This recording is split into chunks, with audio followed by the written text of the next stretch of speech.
Welcome to Home Cooking with me, Hema Subramanian. Preparing delicious meals or dishes in a pressure cooker is not only convenient, but it's also quick and easy. So today I'm going to share 6 delicious pressure cooker recipes with you guys. So let's get started and check them out.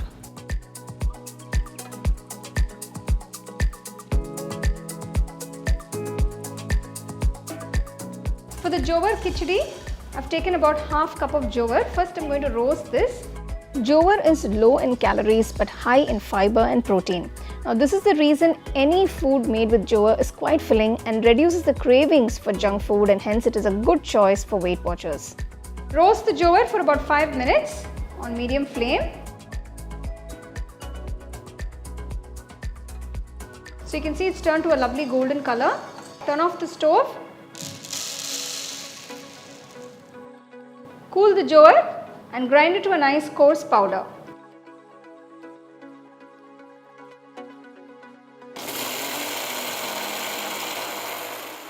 So I've ground the Jowar to a nice coarse powder. It's not too coarse or too fine. So when you touch it, you can see it's like a nice sandy texture. Sorghum, which is also known as the great millet, is a superfood which has multiple vitamins and minerals required for maintaining good skin and hair. So next we're going to make the Jowar Khichdi in a pressure cooker.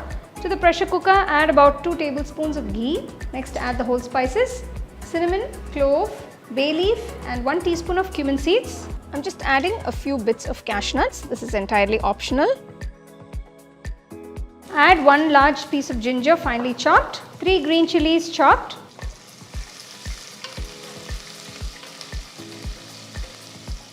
next add 1 medium sized carrot finely chopped, 1 cup of chopped beans, half cup fresh peas. So just mix that in.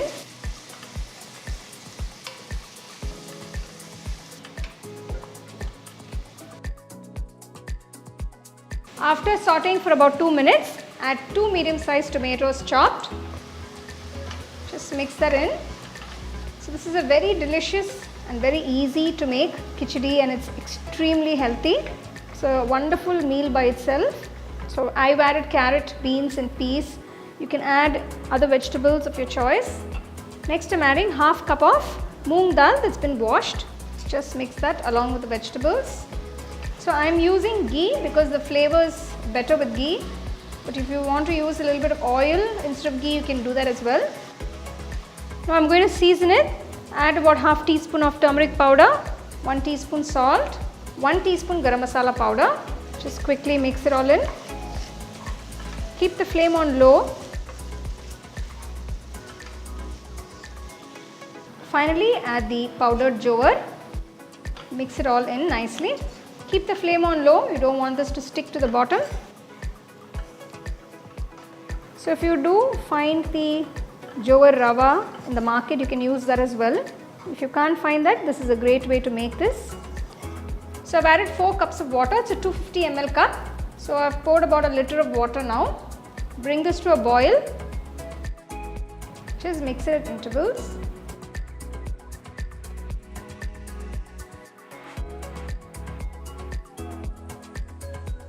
So after 10 minutes, you can see it's already beginning to cook. Close the pressure cooker, place the weight and pressure cook for about 2 to 3 whistles.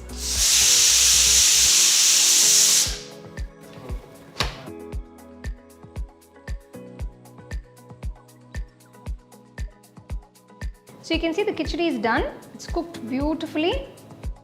It's so creamy and delicious. So now all you need to do is serve it nice and hot.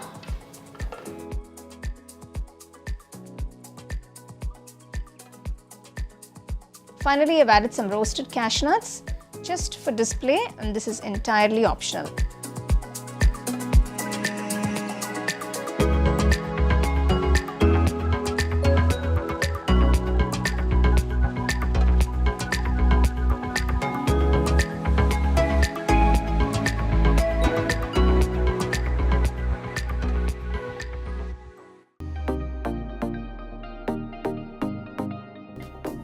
I've taken 1 cup of soya chunks. Add hot water to this. Let it sit for about 15 minutes. After 15 minutes, you can see the soya chunks have absorbed all the water and the moisture, and they are nicely soaked up and plump. Remove the soya chunks from the water, squeeze them nicely. Next, I'm going to marinate the soya chunks. For this, take quarter cup of curd, quarter teaspoon of turmeric powder, 1 teaspoon chilli powder, half teaspoon salt. Mix everything well.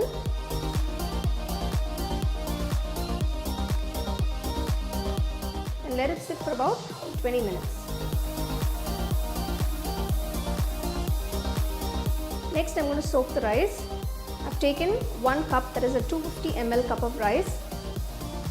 Wash it nicely, add enough water and soak it for about 20 minutes. Take a pressure cooker, add 2 tablespoons of ghee and 1 tablespoon of oil. I've taken some whole spices, cinnamon, clove, cardamom, bay leaf and half teaspoon of cumin seeds. To this, I'm going to add 2 medium-sized onions finely chopped.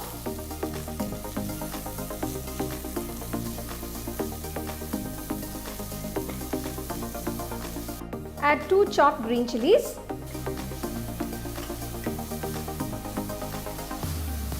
Once the onions have turned to a nice golden brown color, I'm going to add 1 teaspoon of pound ginger garlic.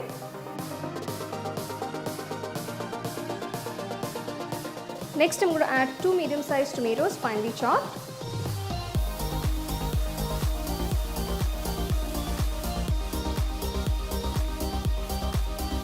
To this, I add quarter teaspoon of turmeric powder, 1 teaspoon chilli powder. You can adjust the spice according to your taste. 1 teaspoon Garam Masala powder. Next, add the marinated soya chunks. After adding the soya chunks, let it cook for about 5 minutes.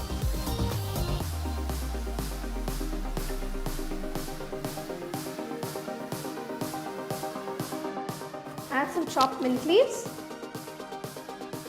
Add some chopped coriander leaves.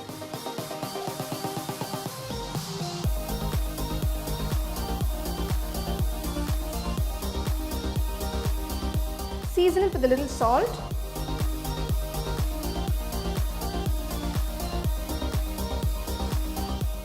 Now add the soaked rice. Gently mix it.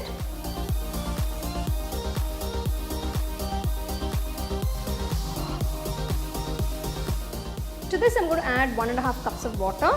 So for 1 cup of rice, I've added 1.5 cups of water.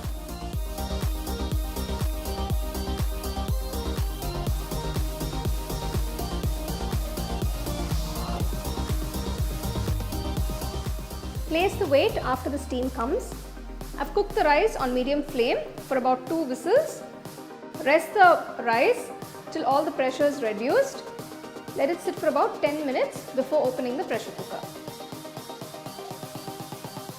Delicious soya chunk pulao is ready. Serve it with some nice onion raita by the side.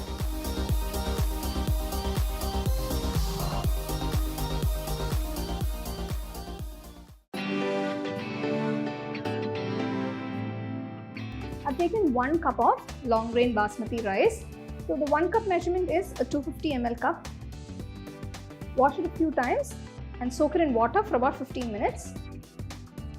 I'm just going to make a quick simple masala paste. For this, I've taken 3 Kashmiri red chilies, 2 green chilies, 3 cloves of garlic, a piece of ginger that's cut up, 2 teaspoons chopped onions, a few mint leaves and a few coriander leaves. Add a little water and grind it to a nice fine paste. So this is going to be your masala paste for the biryani. Take a pressure cooker. Once it's hot, add 3 teaspoons of ghee. To this, I'm going to add a series of whole spices, starting with 1 piece of cinnamon, 3 cardamom, 1 star anise, a piece of mace, few cloves, 1 bay leaf, a small piece of stone flower. Now this is optional. To this, add 2 medium-sized onions finely chopped. Saute the onions till they are a nice golden color. Once the onions are a golden color, add the ground masala paste. Cook it for about 2 to 3 minutes till the raw smell goes. If you feel the masala is too dry, then you can add 2 teaspoons of oil and then continue to saute it. Once the raw smell of the masala is gone, add 2 tomatoes finely chopped. Cook the tomatoes till they are nice and mushy. I'm adding 1/4 teaspoon of turmeric powder. Now I'm adding 2 teaspoons of salt. You can adjust the salt according to your taste. Next I'm going to add 1/4 cup of thick curd. Let it cook for about 2 minutes. Now I'm going to add all the vegetables starting with 1 large potato chopped. Next add 1 carrot chopped, about 6 to 7 beans chopped, 1 bowl of cauliflowers, 1/4 cup fresh peas. Cook the vegetables in the masala for about 5 minutes. While making biryani, I usually add a few mint leaves and coriander leaves to give it a nice flavor.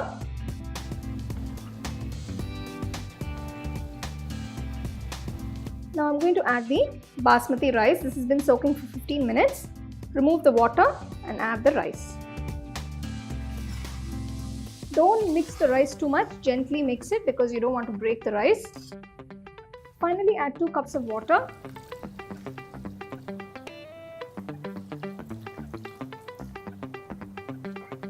Now that we've added all the ingredients for the biryani, check for seasoning.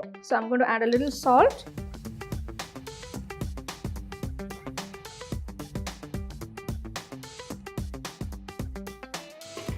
Pressure cook on medium flame for about 2 whistles. After 2 whistles, turn off the stove and let the biryani rest in the pressure cooker for about 15 minutes before you open it.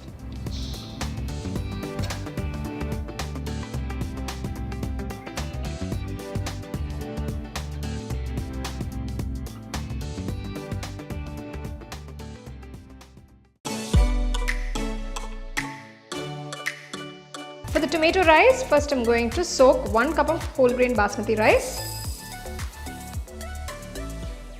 Wash the rice a few times, soak it with enough water and let it sit for about 30 minutes.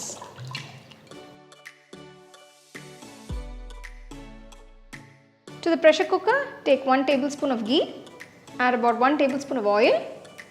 To the cooker, add all the whole spices, cinnamon, cloves, cardamom, star anise, add 1 bay leaf. For this recipe, I've taken 2 medium-sized onions, just slice them thin.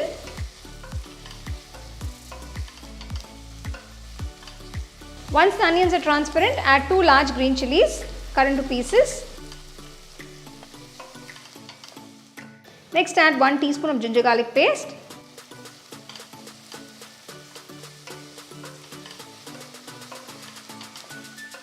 Next, add 4 medium-sized tomatoes that have been chopped.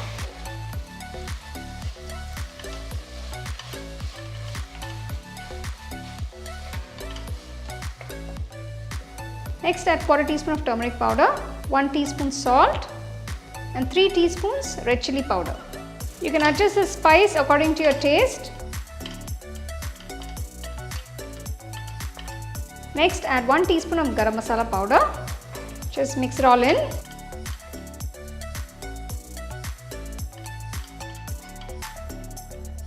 Next, add the soaked rice.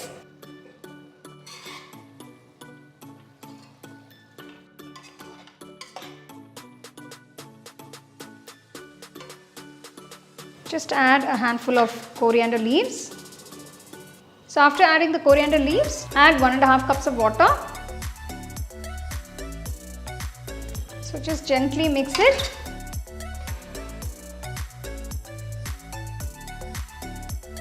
Pressure cook for 1 whistle on medium flame.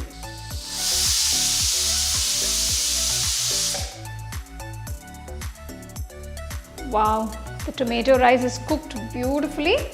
Smells amazing, it's so fragrant.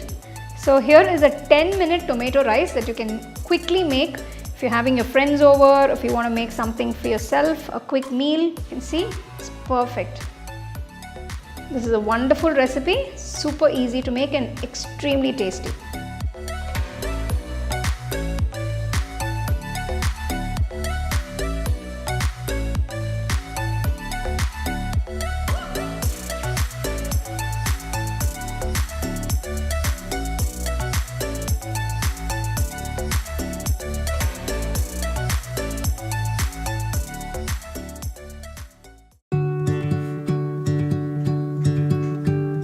For the ghee rice, I am taking 1 cup of basmati rice.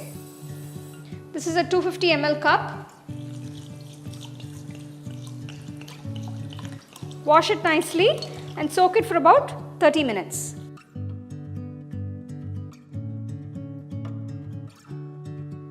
Just pound some fresh ginger and garlic for the ghee rice. So there you go, I've pounded the ginger and garlic. Now don't make it too fine like a paste. For the ghee rice, take a pressure cooker, add 2 tablespoons of ghee. You can also add 1 tablespoon of oil if you like, but I'm only adding ghee. Next I'm going to add all the whole spices, starting with cinnamon, star anise, cardamom, 2 bay leaves, a few cloves, mace, about 2 small pieces. Next I'm going to add the onions. For this recipe I've taken 2 medium-sized onions, thinly sliced. The whole spices will give out a lot of flavor to the ghee rice. Next add 2 large green chillies, slit. Saute the onions till they are nice and transparent. Now you can see the onions have become nice and transparent. Next add the pound ginger garlic. Pound ginger and garlic adds a lot of flavor to the rice. Now add 1 teaspoon of salt. Give it a quick mix.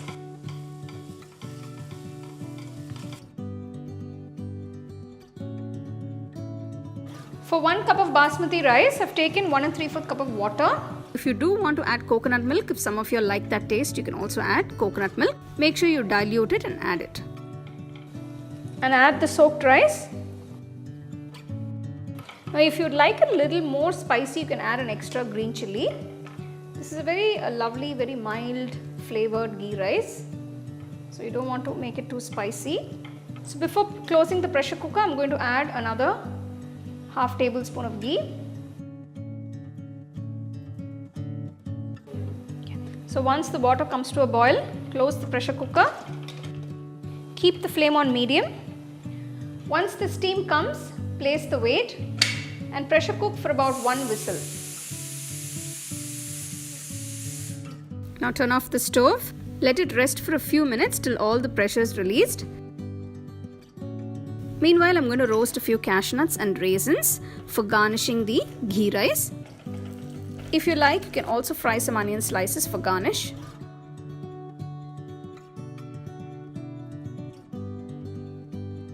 Now that looks amazing. You can see the rice is cooked perfectly and the aromas are just fantastic. Garnish it with some roasted cashew nuts and raisins.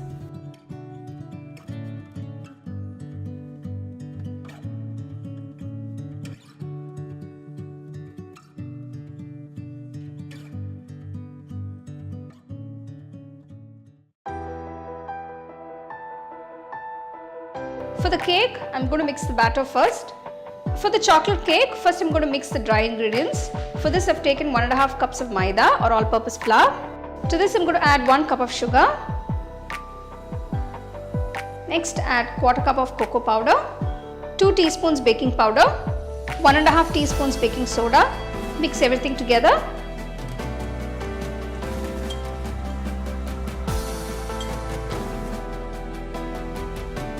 Keep this aside. Next I'm going to mix the wet ingredients. For this, take 1/2 cup of oil,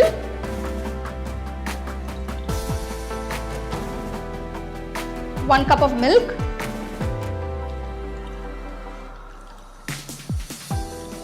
1 teaspoon vanilla essence,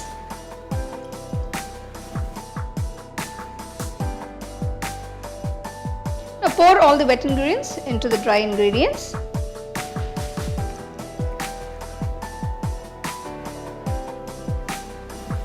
Now mix both together.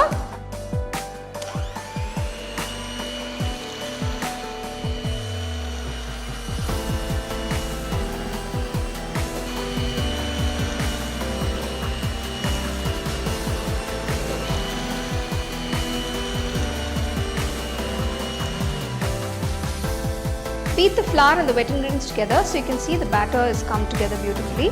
Now I'm going to add half cup of hot water.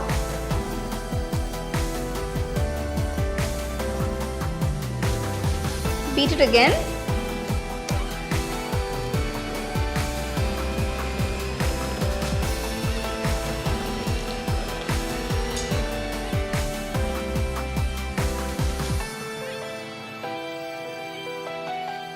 The batter is ready.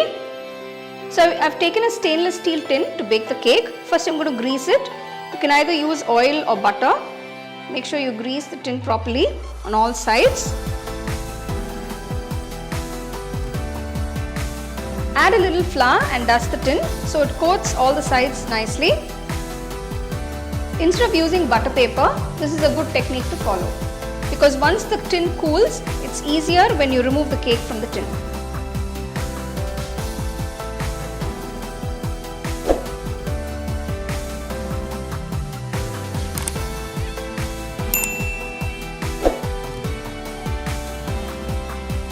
So as you can see, I've used a bed of rock salt for baking the cake. Now you can also use sand if you want. I've placed a stand. So I'm going to place a plate on this. I'm going to keep the tin inside the cooker.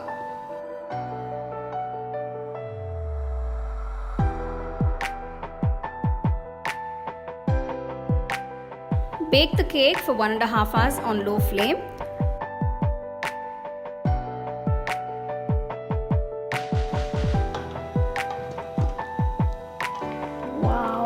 That looks amazing. So you can see the cake is baked beautifully. It took almost 1.5 hours to bake the cake. So I've left the flame on low throughout. So don't keep opening the pressure cooker to check if it's baked because then it might become, it might dip in the center. So make sure that you open the pressure cooker only after 1.5 hours to check if the cake is cooked. So now I'm going to insert a skewer stick to make sure that it's cooked through. So you can see the stick is nice and clean. So this is an indication that the cake is baked perfectly and right through. So you can also see that the cake has left the sides. So once it's baked completely, it will release from the sides of the tin. So this is also another indication that the cake is baked.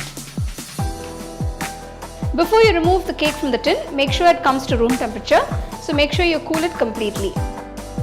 So I'm going to make the chocolate ganache for the cake. For this I've taken 200 ml of fresh cream. So I have chopped about 250 grams of dark chocolate. Now this is semi-sweet dark chocolate.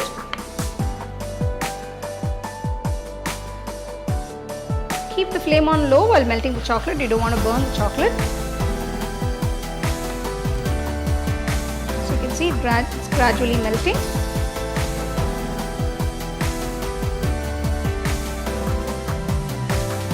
You can see the chocolate has melted beautifully, it's nice and glossy. The ganache is ready. Turn off the stove and keep it aside. It's released beautifully. I'm just going to flip it over. You can see it's nice and soft and moist. It's so soft and spongy.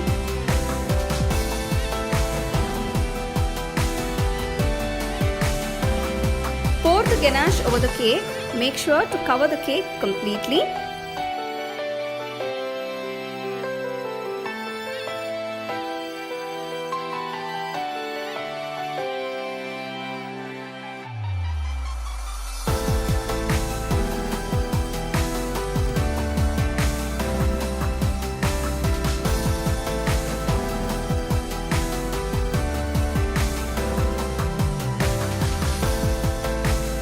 Some store-bought chocolate wafers, break them into small pieces and stick them onto the cake. You can decorate the cake any way you want. Here I've used chocolate wafers. You can use chocolate shavings or roasted almond slices to decorate the cake as well.